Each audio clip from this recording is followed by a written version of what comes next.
So we are working on 4030, replacing the front incandescent bulbs with uh, Tiger Light LEDs.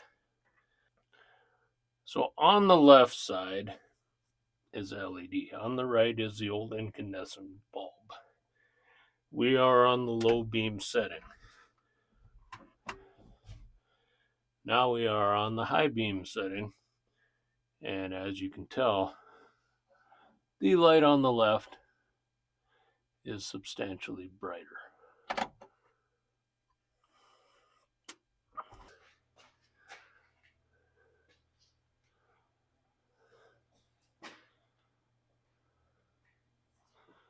And this is the high beam setting.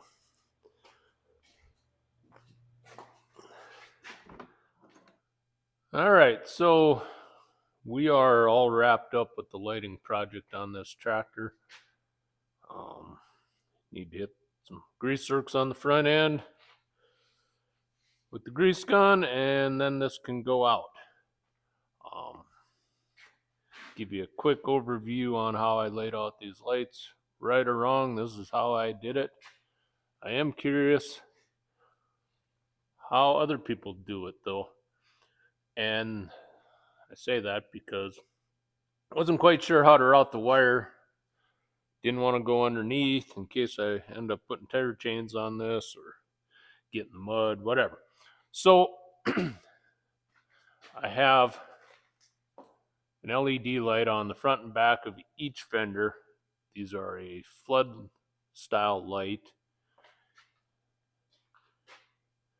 So what I ended up doing was I come off of the high beam wire off of this Tiger light and just routed the wire around the grommet, or around the light, between the light and the grommet, I guess would be the way to say it, and come up on top of the fender and wide off my power, run it right up underneath the trim inside, and that way I can tuck it behind the foam and then come out at the rear of the cab with a butt connector and heat shrink. I just grounded the lights to the bracket with an eyelet sandwiched in between the bracket and the light itself. So my reasoning for coming off the high beam, there's a dimmer switch underneath the dash on the 30, 40, 50 series Deeres. So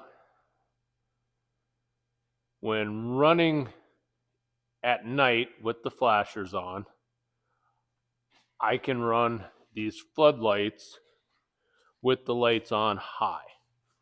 But meeting somebody on the road, when I dim my lights, then it just goes to these two front factory placement lights on the low beam.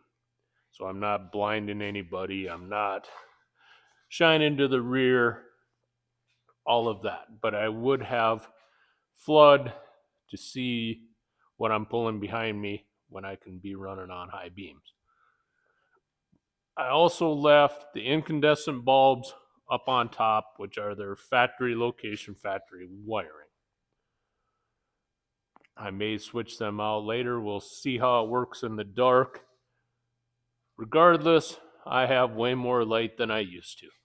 So, as you can see, I routed everything, laid it all out the same way.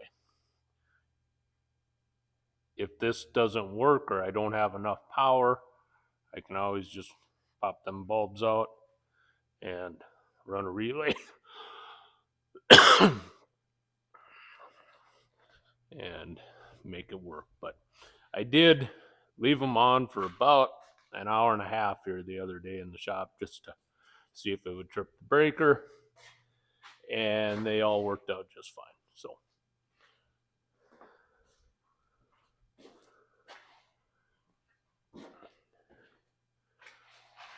this is kind of a special tractor.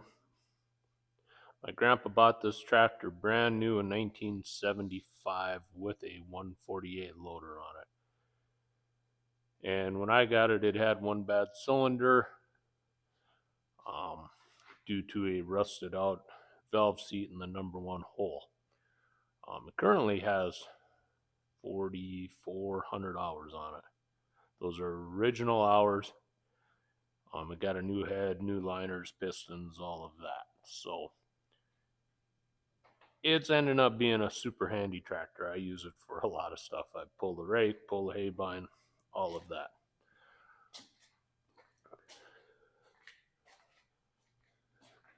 Need to order a seat and do a cab kit, but the